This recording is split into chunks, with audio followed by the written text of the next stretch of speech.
Hello everyone and welcome to lecture series of communication skills. I am Dr. Sonia Bori and today we will take up presentation skills part 2. In this lecture we will cover method of presentation, various forms of presentations like public speaking, classroom presentation and individual conferencing, how can we bring clarity of substance and how to involve emotion like humor in your presentation to make it more effective. As we have discussed earlier, presentation is a process of presenting a topic to an audience. It can typically be a demonstration, an introduction, a lecture, a speech which is meant to inform, persuade, inspire, motivate or to build goodwill or even to present a new idea or product. First of all, we see what are the methods of presentation or in which form it can be presented. It can be interpersonal or impersonal. Interpersonal, if we see, all the presentations are interpersonal presentations. Why? Because it is a process by which people exchange informations, feelings, meaning through verbal and non-verbal messages. So it is face-to-face interaction. So any sort of face-to-face interaction is called interpersonal presentation. Now, what is impersonal presentation?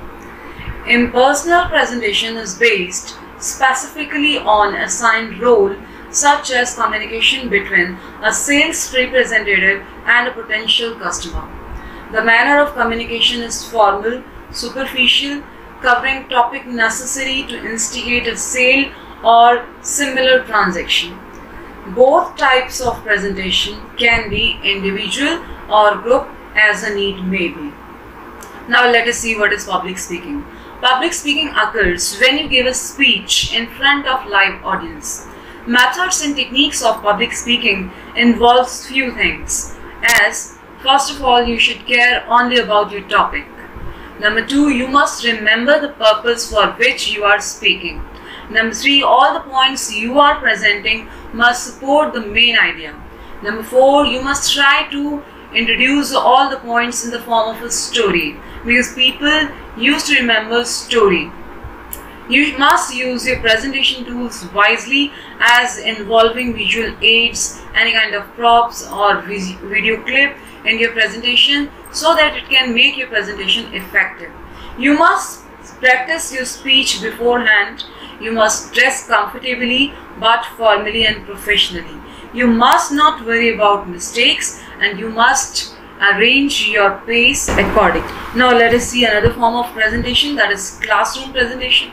The process of preparing and delivering a presentation in classroom can be divided in following steps. As number 1, you must analyze your class and the purpose for which you are presenting your presentation. Number 2, you must plan, you must research and organize your content accordingly. Number 3, you must draft and revise your presentation as per your purpose. Number 4, you must prepare your speaking notes even if you are not reading from them. Next, you must practice your presentation and then only you must deliver your presentation in the classroom.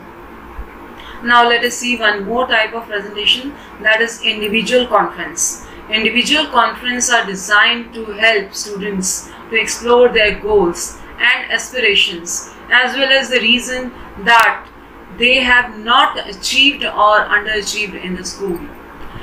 So it is a very private and confidential sort of conference, so we must take care of that. We may not discuss the things of a student with other students. It is very important that the students you are working with feel safe and secure and don't feel singled out. You must have positive relationship with the students you are conferencing and you must arrange weekly conferences as a counselor or mentor for that student. You must prepare a questionnaire and response sheet for the student to respond and you must prepare individual instructions for every student separately to whom you are conferencing. This is how we can arrange individual conference for each and every student separately. When we are presenting something, we must have clarity of substance. What is clarity of substance and why do we need that? Clarity is all about content, structure in our thought in a logical sequence and presenting them in right words. We even acknowledge the importance of things like clarity in projection, clarity in pronunciation, clarity in choice of words, which we call diction.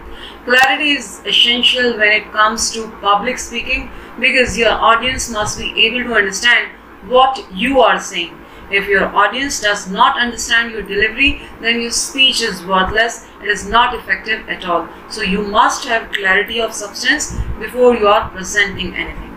We can involve emotions like humor in our presentation to make it more effective.